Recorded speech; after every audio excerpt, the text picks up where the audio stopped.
The following story has been brought to you by StoriesToInspire.org. Let me tell you a story. The last Shemitah, I was in Eretz Yisrael, and I was invited to come to visit one of these moshavim where they keep Shemitah. And I came to this farm, huge farm, and there's nobody inside. There's nobody there. And I was taken to see a vineyard, a keren. It was so huge, as far as the eye can see. You saw the vines with the grapes, and you see that they're cracking because they hadn't been pruned. There's an sort of zmira.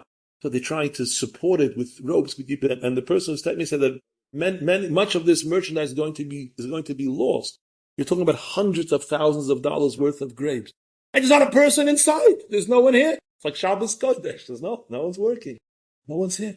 And I see on the side, there's a man sitting there in dungarees, a Sfaradi with a beard and a baseball cap. And I asked him, who's that? And he says, he's the owner. I go over to him, I said, you could just sit here and watch your entire fortune? Just stand there and watch and not do anything to save it? He looked at me with the most beautiful smile. And he said, Selo Sheli, Shel HaKadosh Baruch Hu. With such pure emunah, he believed it with every fiber of his being. A big businessman said to me, it's a good thing Hashem didn't give Shemitah here in America.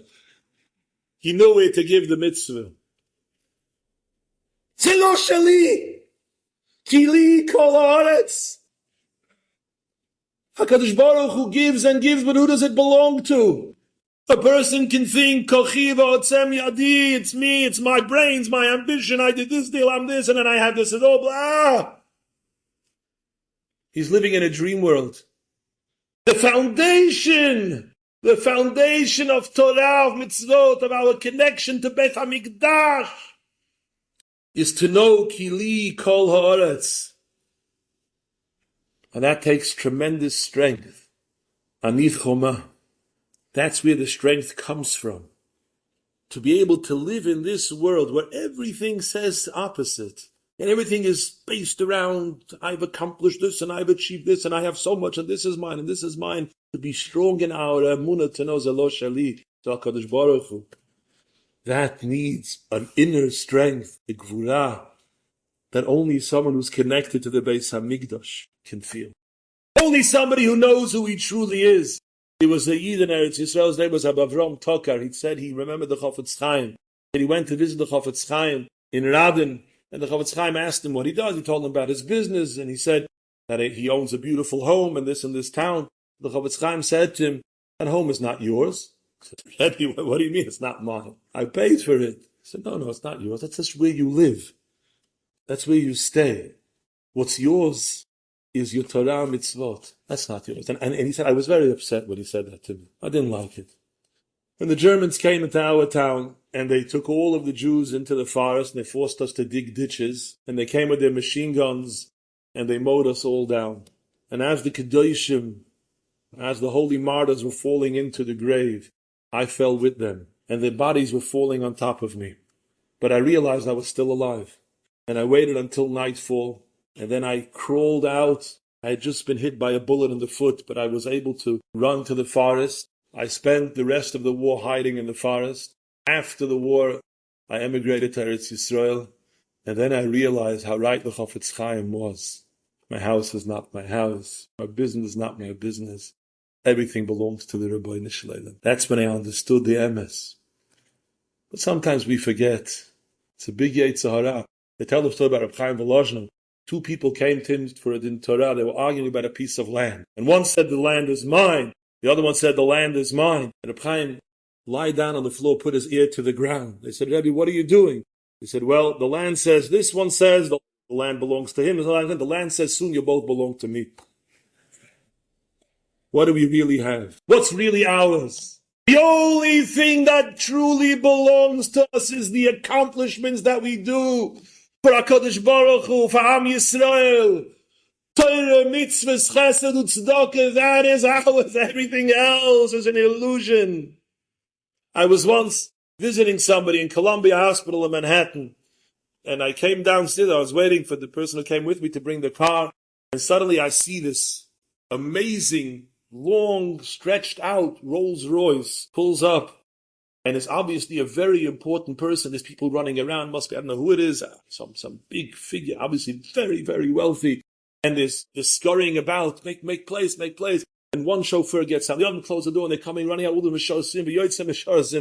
and they open the door, and an old man comes out with a walker, and behind him there's a tray, the canister of oxygen, and it's connected to him, and he's walking along like this. Now, if you would ask how much this man was worth, his net worth was somewhere in the billions, he would say. But the truth is, he was worth only as much as that canister was worth. He's only worth the breath that HaKadosh Baruch Hu gives him. And if he can't have that, he can't even buy one breath for $10 billion. So we have to know the emes, and we can only know the emes, Morai v'Rabotai, if we're connected to Bet HaMikdash. You know, somebody sent me a piece of paper. It was somebody's trying to market. It was very popular for a while, but then it became very unpopular. Somebody developed a new type of wristwatch. It's called the ticker. It's a very unusual watch. You know, most watches tell you the time. This one had 2 dials.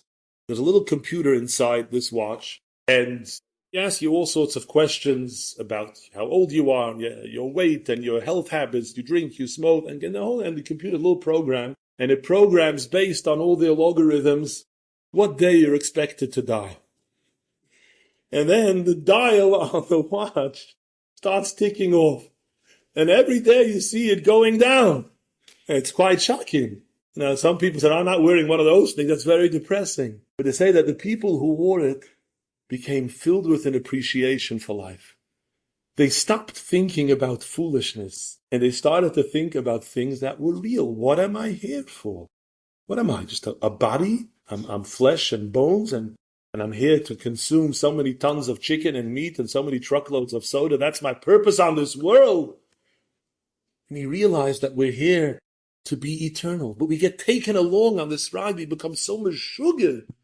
And the world has a way of putting us to sleep. I want to tell you a story. A few years ago, I drove from Monsey to Lakewood. I had to go back at night. And 2 Bochum asked me if they needed a ride to Monsey. Could they come along? I said, fine. I started to drive back. I started to get very tired. I was very tired. I just couldn't keep my eyes open. And I started to drive, and I couldn't keep my eyes open. So I asked one of the Bochum, do you mind to take over? I just, put back the seat. I'm going to take a little nap. I said, fine, no problem. He pulled over to the side, and he takes the wheel. And I went into the passenger seat, and I pulled it back, and I leaned back, and I woke up in Monsey. I slept the whole way through. I realized he made it very, very fast. They must have been doing 90 miles per hour. I felt it was a bit rude, you take a Bach in, he wants to talk, and then I just slept the whole way through. But what could I do? Okay, I fell asleep. About a year later, my son asks me, he says, Tati, do you remember last year you took 2 Bochum back from Lakewood? They came back with you to Monsey. I said, yeah. They told me it was the best night of their life. And I said, I'm very flattered, but I slept through the whole evening. I didn't say a word to them. He says, no, I understand. They were 15-year-olds. They didn't even have a license. The truth. I said, why didn't they tell me? He says, you asked, do you want to drive to Monsey? Of course they said yes. Sometimes we live life like that, We fall asleep and we let our lives be driven around by people without a license to tell you what life is about. This one says that, what he's doing, what are you talking about? Do they know what's good? Do they know what it means? What they say is good for me. Who I come from the Beis HaMikdash, who I belong to a world of Beis, I belong to a world of Mashiach. These people without even a license, even think, are going to dictate to me, Ani Chayma, how I should live my life, and who I want to emulate, and what I want to be. Like, am I crazy? Enjoyed this story? Come again. Bring a friend. StoriesToInspire.org